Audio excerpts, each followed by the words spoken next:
Welcome to another Achieving Science video. This video is all about meiosis. Meiosis is all about our sex cells, our gametes.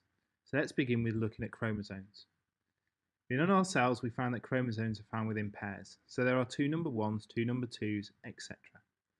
Now one of these chromosomes is from your mum, so it's regarded as your maternal chromosome. One is from your dad, so it's called your paternal.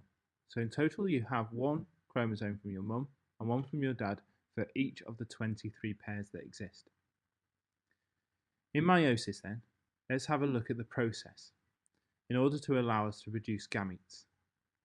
This is a very similar process to mitosis, but there are differences. So let us begin. First of all, we start off with a cell.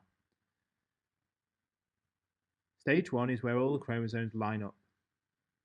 Stage 2 is where the chromosomes are then pulled apart and move towards the opposite ends of the cell, with the opposite ends of the cell called the poles.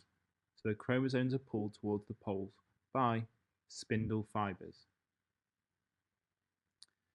Stage 3 then, once they've reached the ends, once they've reached the poles, that's the end of the first division.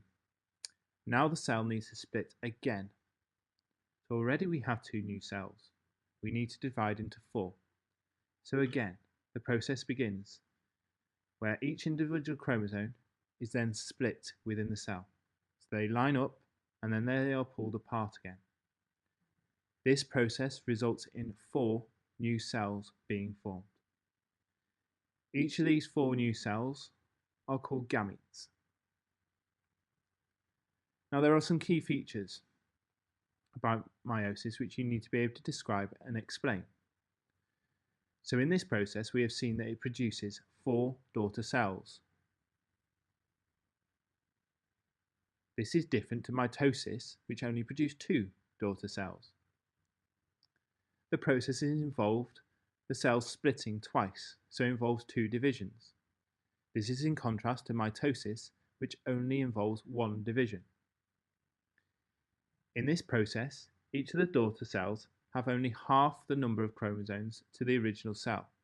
This is referred to as the haploid number. Each of the daughter cells are also non-identical. There is variation seen between each of those gametes. And of course, the cells that are produced are called gametes. Now this process occurs in the sex organs, i.e. the testes and the ovaries.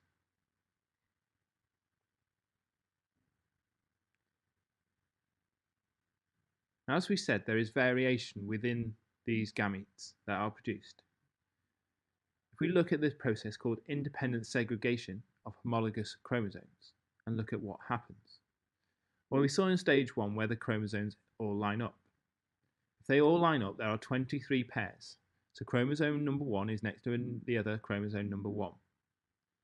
But this ordering is completely at random. This means that not all the maternal genes line up on one side and all the paternal on the other. It is completely random. So you might have more maternal genes for going to one cell and more paternal genes going to the other. That is why you might look more like mum or more like dad.